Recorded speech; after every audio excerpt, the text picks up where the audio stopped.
Let me start with something that might feel uncomfortable. If your RV or Marine Service Department is busy, that does not automatically mean it is healthy. Across the country, I consistently walk into operations where the schedule is booked out, technicians are clocked in, advisors are overwhelmed, phones are ringing, and yet labor gross is flat. Technician efficiency is inconsistent, absorption is under target. The owner looks at the activity and says, "We're slammed," but the financials say something else. Busy is visual, profitability is structural, and if structure is weak, busy becomes the mask hiding the real problem.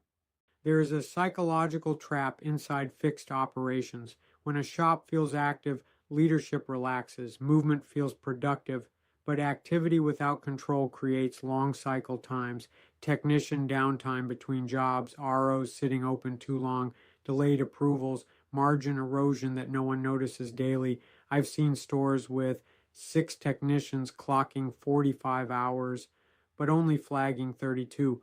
That's not a technician problem. That's a workflow problem. The gap between clocked hours and flagged hours is where profit disappears, and it disappears quietly.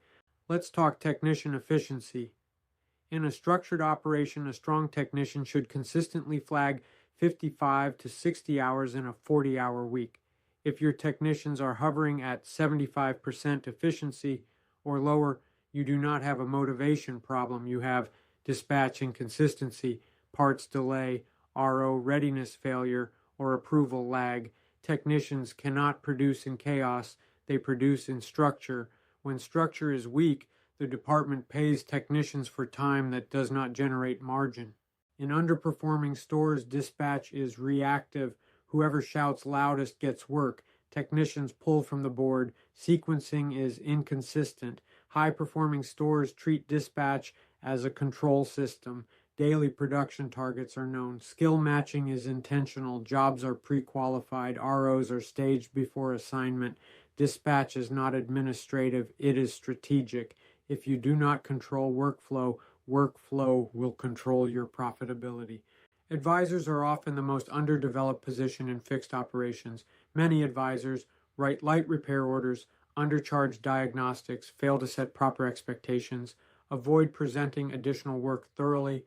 An RO written at $600 when it should be $1,100 creates a ripple effect. Technician efficiency drops, parts gross drops, labor margin drops. Advisors are not order takers, they are revenue managers. When advising lacks structure, the entire department underperforms.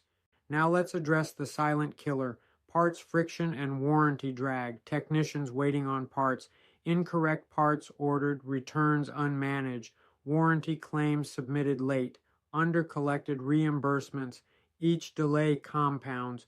When a technician waits 30 minutes per job across 6 technicians across 5 days, that is thousands of dollars in lost production weekly. Warranty undercollection alone can cost a dealership 6 figures annually, and it rarely gets audited. The highest performing service departments I work with operate differently. They review open ROs daily, track efficiency daily, conduct structured dispatch meetings, coach advisors weekly, audit warranty monthly, stage parts proactively. They don't rely on volume, they rely on discipline. They don't wait for month-end financials. They manage performance in real time. That is the difference between busy and profitable. If your dealership is busy but not achieving the profitability it should, you do not have a technician shortage. You do not have a volume issue. You do not have a seasonal fluctuation. You have a systems issue, and systems can be rebuilt. The question leadership must ask is this: are we measuring activity or are we measuring performance? Because busy may look impressive, but structured profitability is what sustains the dealership long term. If this message resonates, start by reviewing your own numbers: clocked versus flagged, open RO count, cycle time, labor gross, warranty collection. The data will tell the story. The only question is whether you're willing to look at it.